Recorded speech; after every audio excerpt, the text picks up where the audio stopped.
ನೀವು ಹೇಳ್ತಾ ಇದ್ರಿ ಅಂದರೆ ನಿಮಗೆ ಗೊತ್ತಿರಬಹುದು ಅಂತ. ಬಹುಶಃ ನೀವು ಫಿನಾಲೆಗೆ ಬಂದಿದ್ದೆ ಸ್ಟಾರ್ಟಿಂಗಲ್ಲಿ ನೀವು ಆಟ ಆಡಿದ ಆಟದಿಂದ ಇರಬೇಕು, ಅಂದರೆ ಅಷ್ಟು ಚೆನ್ನಾಗಿ ಆಟ ಆಡಿದ್ರಿ. ಆ್ಯಂಡ್ ನೀವು ಗೆಲ್ಲದೆ ಇರೋದಕ್ಕೆ ರೀಸನ್ನು ನೀವು ಆಮೇಲೆ ಸ್ವಲ್ಪ ಹೋಗ್ತಾ ಹೋಗ್ತಾ ಯಾಕೋ ಸೈಲೆಂಟ್ ಆಗಿಬಿಟ್ರಿ.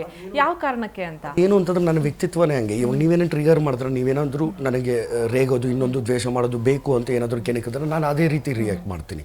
ನೀವು ನನ್ನ ಹತ್ರ ಒಳ್ಳೆ ರೀತಿಯಲ್ಲಿ ಮಾತಾಡ್ತೀರಾ, ನಾನು ತಲೆ ಬಾಗ್ತೀನಿ. ನೀವು ಒಳ್ಳೆ ವಿಚಾರಗಳು ಮಾತಾಡಿದಾಗ ನಾನು ತಲೆ ಬಾಗೇ ಕೇಳ್ತೀನಿ. ಅದು ಚಿಕ್ಕವ್ರು ಇರ್ಬೋದು, ದೊಡ್ಡವ್ರು ಇರ್ಬೋದು.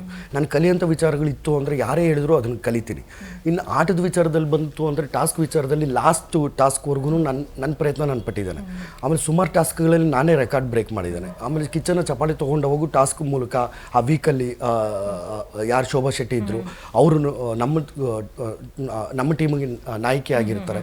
ಆ ಟಾಸ್ಕ್ಗಳೆಲ್ಲನೂ ಹಂಗೆ ಆಡಿದ್ದೇನೆ. ಆಮೇಲೆ ಪ್ರತಿಯೊಂದು ಟಾಸ್ಕಲ್ಲೂ ನಂದೇನಾದರೂ ಒಂದು ಕಾಂಟ್ರಿಬ್ಯೂಷನ್ ಇದ್ದೇ ಇರುತ್ತೆ. ಬೇರೆಯವ್ರು ಸೋಲೋದಕ್ಕಾಗಲಿ, ಇಲ್ಲ ನಾನು ಗೆಲ್ಲಬೇಕಾದರೂ ಆಗಲಿ, ಇಲ್ಲ ಗೇಮ್ ಚೇಂಜ್ ಆಗೋದಕ್ಕಾಗಲಿ, ಎಲ್ಲದಕ್ಕೂ ಇದ್ದೇ ಇರುತ್ತೆ.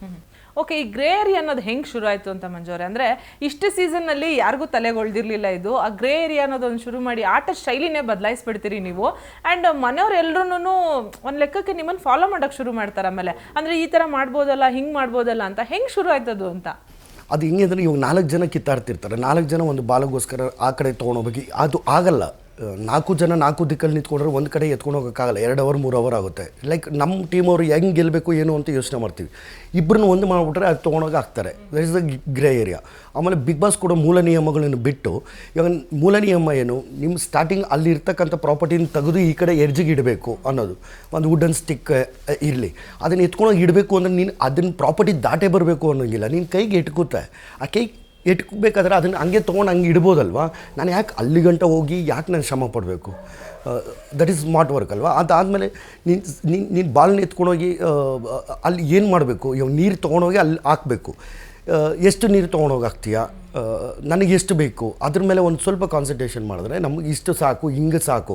ನೀರು ಚೆಲ್ದಿರೇ ಅದು ತುಂಬಿರೋದನ್ನೇ ಎತ್ಕೊಂಡು ಹೋಗ್ಬೇಕಾದ್ರೆ, ಒಂದು ಸಲ ಅದು ನೀರು ಚೆಲ್ದಿರೇ ಎತ್ಕೊಂಡು ಹೋಗ್ಬೇಕಂದ್ರೆ ನಮಗೆ ಟೈಮ್ ತೊಗೊಳುತ್ತೆ. ಒಂದು 10 ಮಿನಿಟ್ಸ್ ತೊಗೊಳುತ್ತೆ. 10 ಮಿನಿಟ್ಸಲ್ಲಿ ನೀನು ಅರ್ಧರ್ಧ ತೊಗೊಂಡೋಗಿ 5 ಮಿನಿಟ್ಸಲ್ಲಿ ಅರ್ಧರ್ಧ ತೊಗೊಂಡೋಗು ಸ್ಪೀಡಲ್ಲಿ. ಅರ್ಧರ್ಧ ತೊಗೊಂಡೋಗಿ ಹಾಕಿದ್ರೆ ಅದು ತುಂಬ ಬಿಡುತ್ತಲ್ವ.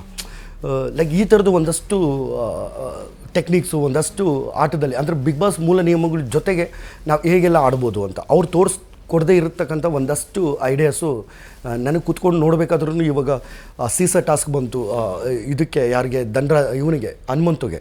ಅವನು ಯಾವಾಗ ಫಿನಾಲೆ ಟಿಕೆಟ್ ರೌಂಡಿಗೆ ಹೋಗಬೇಕಿತ್ತೋ ಅವಾಗ ಟಾಸ್ಕ್ ಗೆದ್ದವಾಗ ಅವನಿಗೆ ಬಂದವಾಗ ನಾನು ಹೇಳಿದೆ, ಅವನಿಗೆ ನಿಂತ್ಕೊಂಡು ಯಾಕೆ ಹೋಗ್ತೀಯ, ಕೂತ್ಕೋ, ಈ ಕಡೆ ಕೈಯಿಂದ ಬ್ಯಾಲೆನ್ಸ್ ಮಾಡು, ಆ ಬಾಲುಗಳು ಶೇಕ್ ಆಗದಿರ ಇರುತ್ತೆ ಅಂತಂದೆ. ಈಗ ಮೋಕ್ಷಿತಗೆ ಹಿಂಗೆ ಆಗ್ತಿದ್ದು, ಹಂಗೆ ಬಿಡಲ್ಲ, ಎರಡು ಕೈಯಿಂದ ಹಾಕು, ಅದು ಬೀಳುತ್ತೆ ಅಂತ.